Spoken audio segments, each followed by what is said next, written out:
Slasher movies are a beloved subgenre of horror, with their unique blend of suspense, gore, and thrills. From the iconic villains to the creative kills, slasher films have captured the imaginations of audiences for decades. But what sets some of these movies apart are the smart decisions made by the protagonists, decisions that allow them to outwit the killers and survive until the end. So with that in mind, I'm Ellie with What Culture here with 10 more smartest decisions in slasher horror movie history.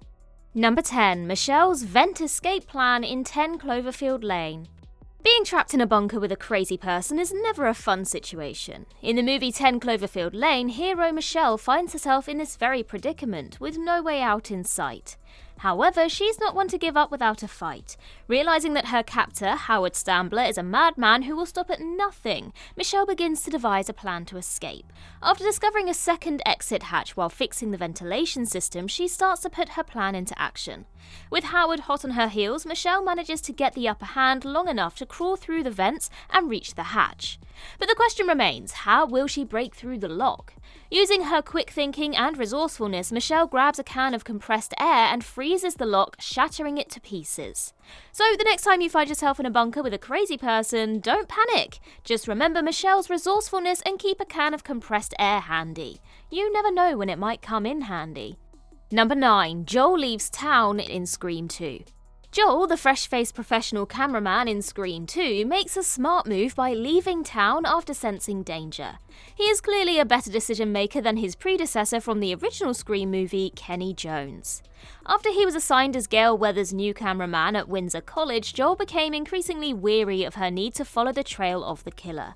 He read her book and realized the danger he was in after learning about what happened to her original cameraman. It's a good thing Joel wasn't too proud to admit his mistake of not reading the book before taking the job. That decision probably saved his life. Joel's decision to leave town was a wise one. After Randy, one of his closest friends on campus, was killed, Joel knew he had to act fast. He returned briefly to film Gail's exclusive account, but wisely left after she and Dewey decided to leave the college. Joel's character may not have been the most prominent in Scream 2, but his decision to leave town was one of the smartest in slasher horror movie history. Number 8. Staying in crowded areas in Black Christmas. In the original Black Christmas movie, the killer's motive and identity are never fully revealed in the movie, but it is heavily implied that he suffered abuse in his past, which may have made him socially awkward and uncomfortable around other people.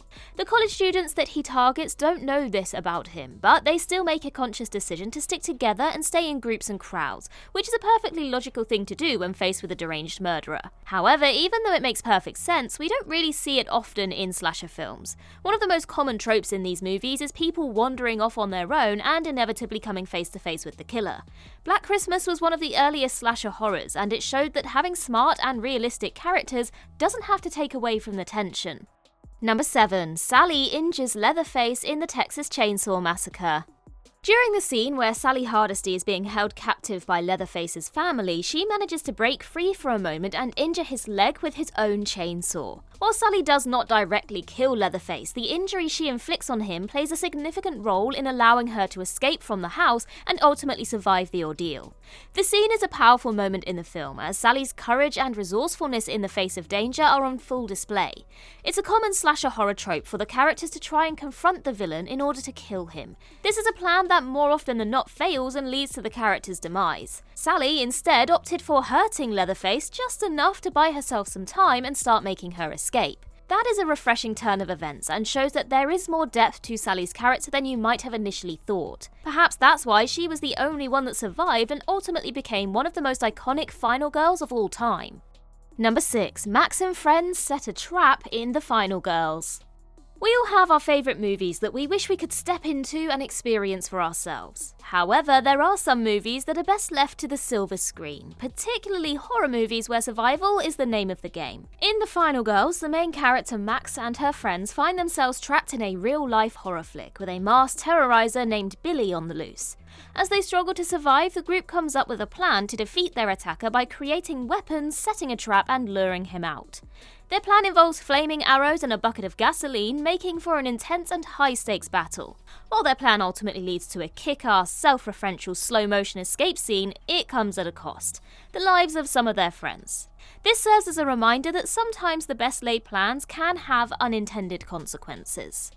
Number 5. Laurie turns a hanger into a blade in Halloween. In horror movies, survival often hinges on being resourceful and turning everyday objects into weapons. This is precisely what Laurie does when she finds herself being chased by Michael Myers in the original Halloween movie. As a babysitter, Laurie's responsibility is not only to protect herself, but also the children she's looking after. With quick thinking and determination, she creates a makeshift blade out of a coat hanger and uses it to stab Myers in the eye, temporarily disabling him and causing him to drop his knife. Laurie then picks up the knife and uses it to stab him in the chest. That proves a welcome distraction that the kids use to go to the neighbour's house and phone the police.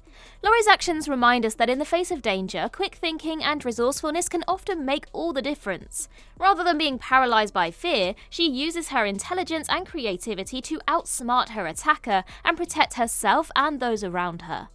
Number 4. Ash replaces his arm with a chainsaw in Evil Dead 2. Losing a limb can be a traumatic experience, but it doesn't have to mean giving up hope. In the second installment in the Evil Dead franchise, the main character Ash Williams finds himself in a particularly difficult situation when he's forced to chop off his own arm. However, rather than letting this setback defeat him, Ash uses it to his advantage. He decides to attach a chainsaw to the stump of his missing hand. This unconventional weapon may seem crazy, but it proves to be effective in battling the Deadites. Talk about thinking outside the box.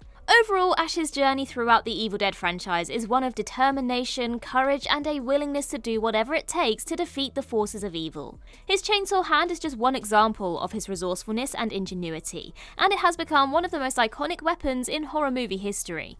Number 3. Ginny puts on Mrs. Voorhees' jumper in Friday the 13th Part 2. In Friday the 13th Part 2, Ginny Field finds herself being chased around Camp Crystal Lake by none other than Jason Voorhees himself. But instead of just running for her life, she stumbles upon an altar dedicated to Jason's dead mother. Ginny uses her wits to outsmart the masked killer by putting on his mother's sweater and pretending to be her. The psychological trick works for a moment, and Jason lets his guard down, giving Ginny an opportunity to strike a killing blow. Unfortunately, things don't go as planned, and Jason catches on to Ginny's ruse. But as horror movie fans know, that doesn't necessarily mean the villain will come out on top. Despite Jason's realization, Ginny manages to subdue him shortly thereafter. In the end, Ginny's clever use of Jason's own issues against him shows that sometimes the key to beating a horror movie villain is not just brute force, but also psychological manipulation. And it certainly doesn't hurt to have a bit of luck on your side as well. Number 2. Dana presses the big red button in The Cabin in the Woods. The Cabin in the Woods is a horror movie that ticks all the boxes. You've got your creepy cabin in the woods, your unsuspecting group of friends, and your mysterious organisation controlling it all. When two members of the friend group, Dana and Marty, find themselves cornered by a group of heavily armed guards, it seems like there's no way out. That is, until they stumble upon a mysterious button labelled System Purge. In a split-second decision, they hit the button, not really knowing what to expect. What happens next is an absolute bloodbath.